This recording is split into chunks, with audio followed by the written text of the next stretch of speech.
Hey guys, I know I haven't done a video in a while, but the quarterfinals of BookTube Prize just wrapped up. So I did want to give you insight to my rankings. I was judging the nonfiction group A, and I have to admit that it was a pretty good group overall. I was able to kind of mosey through all the books. I finished a few days early, which was awesome, because now I can get through some of my other books on my TBR stack and hopefully get some new videos up for you soon. And I probably will do some rabbit hole reviews on some of these books because there was a lot of learnings in them. So I won't get too deep into those rabbit hole thoughts today, but I will dive a little bit further.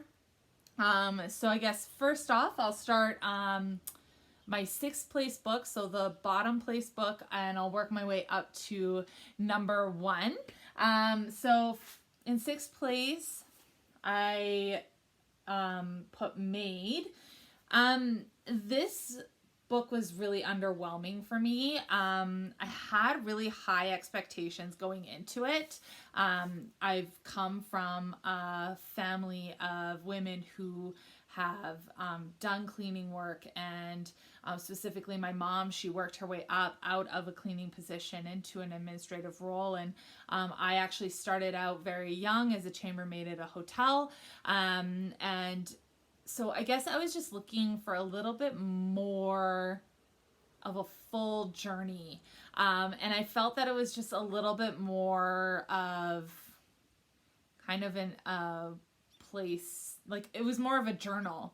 If someone were to write about their life, like an average person like myself, if I were to write about my life, yeah, I'd have a few like interesting things and a few circumstances that I think people could relate to, but overall I'm pretty boring, and I don't have a very inspiring story. And specifically when I'm reading memoir, that's what I'm looking for. I'm really looking for something inspirational that I take a lot of introspection out of it, and I just feel completely moved by the person telling the story.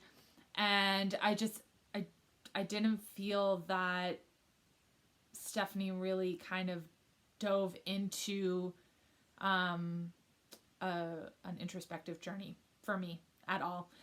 So I'm thankful that this was only like 200-ish pages, just under 300 pages. I was able to fly through it really fast. The font's really kind of big, so if you want a quick, easy read, I mean, it was really more of like a fiction style. Like when I read nonfiction, I want to take something away from it, and I did not take anything away from this book. So that's why it hit 6th.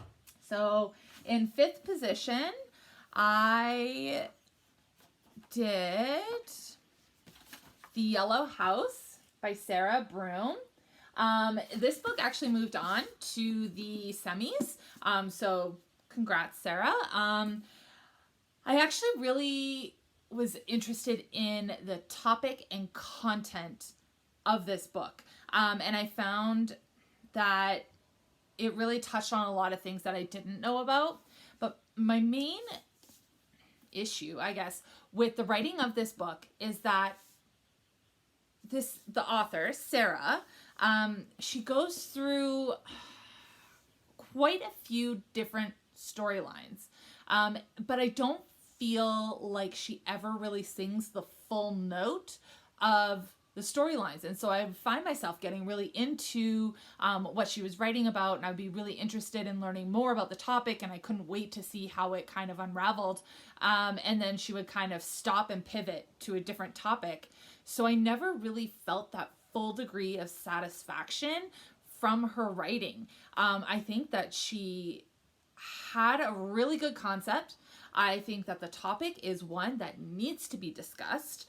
And hers, I believe, is one of the first books that speaks to East New Orleans, the poverty there, the manipulation of the oil tycoons in basically draining swamp and selling it to innocent people.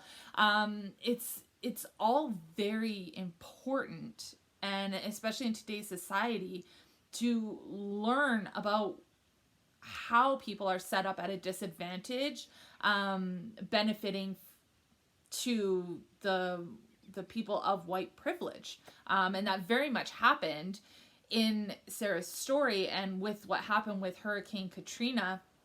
And I was a little bit younger when that disaster took place, and I don't think that I fully understood the weight of it. And it's something that I do want to really educate myself on and learn more about it. And I felt like after reading The Yellow House, I feel like I have more questions than I had answers. And I think that that's a good thing, but I didn't feel that The Yellow House fully satisfied me. I felt that the storylines were all great, but they just ended without really like sitting with me. And the other thing I really struggle with this book in particular is, so Sarah isn't her birth name. It's actually, she was born Monique, and she was Monique to her family and within kind of the realm of the Yellow House. And she was Sarah to the outside world. And her mom kind of did that on purpose to lessen, I guess, the divide. And when she was going to a school that was predominantly white. So I was a little bit heartbroken about the fact that she used Sarah instead of Monique on this book, especially when it paid homage to the Yellow House, the house she grew up in, her family house. I don't understand why you wouldn't use your family name. And so that was something that it just kind of, I never felt that the note was fully played, I guess. The concept was good. People seem to really love it, so don't let my critique sway you in any way. Definitely read it. I think it's worth reading, but I do have to admit that I am excited to see what other authors kind of come to the table with in terms of talking about the tragedy of Hurricane Katrina, the effect on the class differences, and really speaking to that a little bit further than I felt with this book. So that's why it was ranked 5. Anyways, I hope you do enjoy it. Seems a lot of people are. I really like to be able to take away information when I read nonfiction, and I'm very particular about that. So, all right. The next book I ranked in the 4th spot was The Ice at the End of the World by Jon Gertner. This was a pleasant surprise. I thought that this book was going to bore me to tears, and I actually found it very interesting and compelling. I didn't realize that there were so many layers to glaciology, pun intended, to glaciology, and I didn't realize truly the science behind global warming and climate change. And it's still something that I really am learning about, and it's interesting. The amount of information we can pull from the ice itself, about trends in weather in around the world. It's not just, just in Greenland. It affects everyone. And this isn't the first time that we've had a global rise in temperature. It has happened in the past. And I found the entire thing really, really interesting. And I felt better educated, I guess, on glaciology. I actually ended up buying a biography on Knud Rasmussen. He was one of the early explorers of Greenland. He was a Greenland native. He ended up moving over to Copenhagen, but he was really kind of a defining character, laying the foundation for glaciology. So I'm interested to read his biography and learn a little bit more about him, because he played a small role in this book, but it definitely left an impact where I felt like I wanted to learn more. So I was actually very pleasantly surprised by this book. I know the topic to the average reader might seem like it's not that interesting. It actually really was. So I highly recommend giving The Ice at the End of the World a try, and seeing what you take away from it, because it has a little bit of history, a little bit of science, and a little bit of introspection into the future of the world and navigating climate change. It was really cool. Okay, so third I ranked Invisible Women by Criado Perez. It's all about the data bias between gender equality. So this book was actually very impactful, and I will be doing a rabbit hole review on it. But I've never really considered myself a huge outward advocate for feminism. I've kind of been one of those people who just kind of like stayed in the background and benefited from the courage of other women who have really been able to lay the pavement for me to be treated like an equal. And I'm super fortunate to work for a company that truly values equality, and I have lots of women in leadership roles to look up to. This book changed it. Changed the whole game for me. The way that the information is presented is all factual. This is not a feminist rant.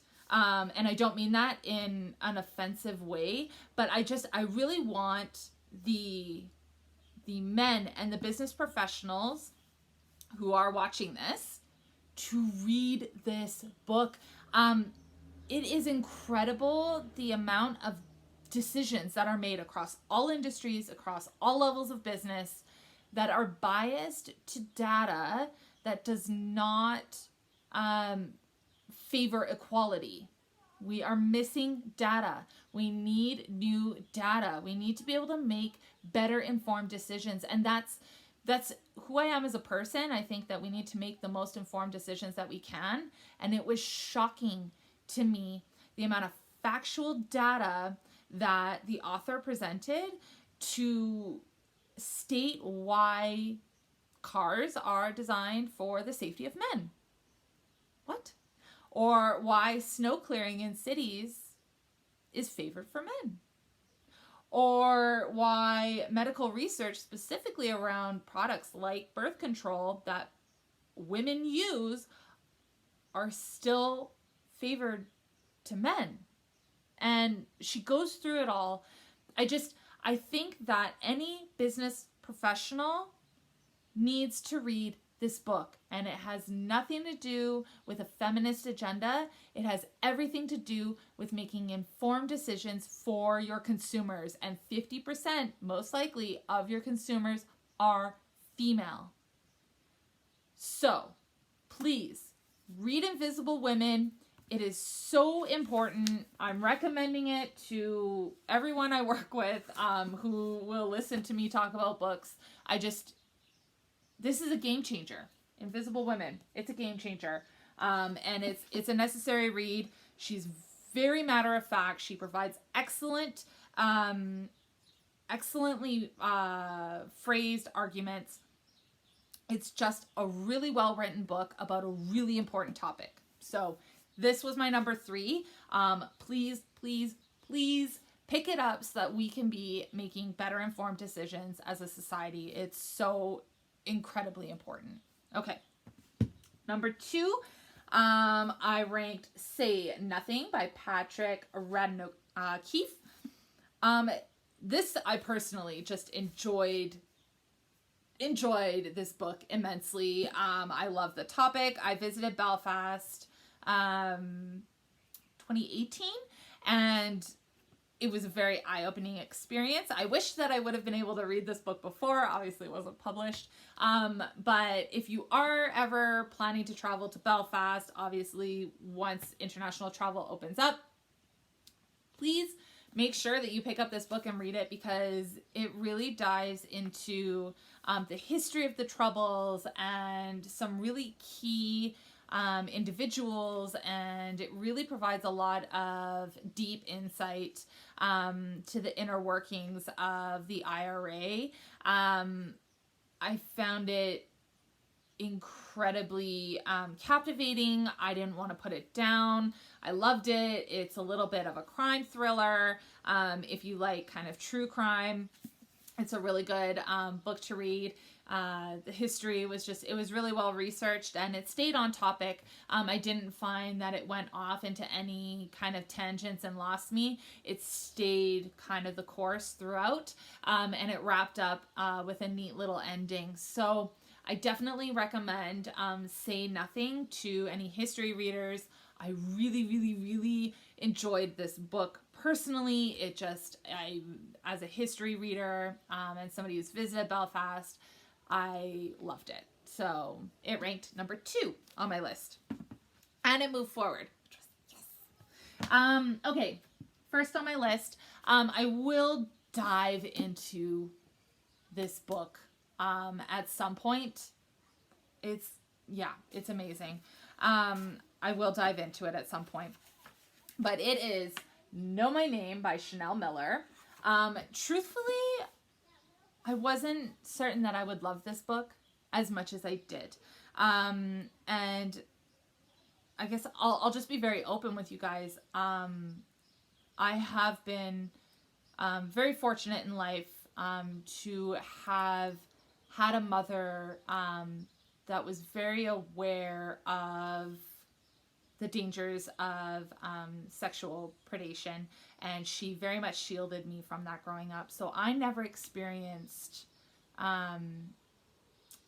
sexual harassment or being the victim of a sexual predator like Chanel has, and like many other women have. And because of that, I really struggled with the right empathetic approach to victims who shared their story. And I always found myself kind of really sitting on the fence and not fully understanding, and always thinking, oh, there's two sides to it. And if you look back to my Talking to Strangers video, Malcolm Gladwell briefly touches on this case, specifically around the myopia of alcohol influence. And I was really excited to read this book to gain a perspective from the victim, Chanel. This girl can write. Oh my word, can she write? She captured you from the first sentence, and throughout the book, I felt like I was there on that journey with her, in her head. I know exactly how she was feeling when she was feeling it. I know exactly how certain things made her feel. As a mother and as a woman and as a friend, I needed this book so much. I feel like I'm better equipped to be a better friend to people who are victims of sexual exploitation. I feel as a mother to a little girl that I hope I never have to be in Chanel's mother's position, but I feel like I am better equipped to handle that conversation should it arise, and to be the right kind of anchor going through what victims go through. I also feel like it provided me a lens that I didn't have, especially when I read in the Octafinals, when I read She Said. I felt very detached from the content of the book because it was more designed towards the women's stories than Catch and Kill was, where I felt it was more about the bringing down the predators. But I had a really hard time relating to She Said because I lacked that empathetic note and the lack of understanding to truly have empathy. And I think empathy is a word that's thrown around so often, but no one truly understands what it is to be empathetic. And I think that that's super relevant to what's going on in the world today. I'm so grateful to Chanel, for her writing. Gosh, she's so brilliant. To put me in her shoes as well as she did, and to feel the anger and disgust and confusion that she did throughout her journey. I commend her so much, and I think it's such an important book to be read and a story to be heard, especially for those who tend to lean towards a more neutral stance in when it comes to victims sharing their stories. Please read this book. It will change you. It will change your perceptions. And not to say that I was ignorant. Well, I was a little bit ignorant before, just not knowing. And it was really difficult for people to explain or to discuss, and kind of to get me to see the other side of the coin. And I'm really disappointed. I'm disappointed in myself that it took 32 years of my life to be able to see this perspective. And I hope that I can truly do a better job of being a better friend, a better advocate, and just to truly sit with more empathy for survivors. All you women are amazing, and I can't imagine having to go through what you've gone through and are still going through to this day. You're amazing, and I truly mean that. Yeah, this book was a game changer. It was a game changer. It completely changed me as a person, and I'm so grateful to it. So here's my hopes, that you'll read Know My Name if you haven't already, but all the reviews, everything, legit, it's wonderful. So that's why it was ranked my top book, and I would say that it's probably the top book that I've read out of the 12 I've read so far for the BookTube prize, by a landslide. It's wonderful. So those are my rankings for the quarterfinals. I'm not currently set up to judge the semifinals. I'm kind of on standby, which is fine. Hopefully I get to read in the semifinals, but if not, I can plow through some of my TBR piles that I've kind of pushed to the side in reading these books for BookTube prize. It is super fun to be a part of, so if you're still kind of on the fence of whether you want to join next year or not, I highly recommend it.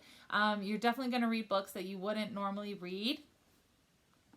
And you're going to gain amazing insight. So I'm really enjoying my experience so far. I hope that you enjoyed my explanation, my rankings. I'm super happy that Say Nothing and Know My Name went through. Obviously, these were my top two picks. So I was really grateful to see that. I was also really happy to see Catch and Kill move on. And maybe you should talk to someone, because both of those were in my top 3 for the octafinals. So really exciting. And I will definitely be posting more videos soon as I plow through some of the books on my TBR. So we'll talk soon. Thanks. Bye, guys.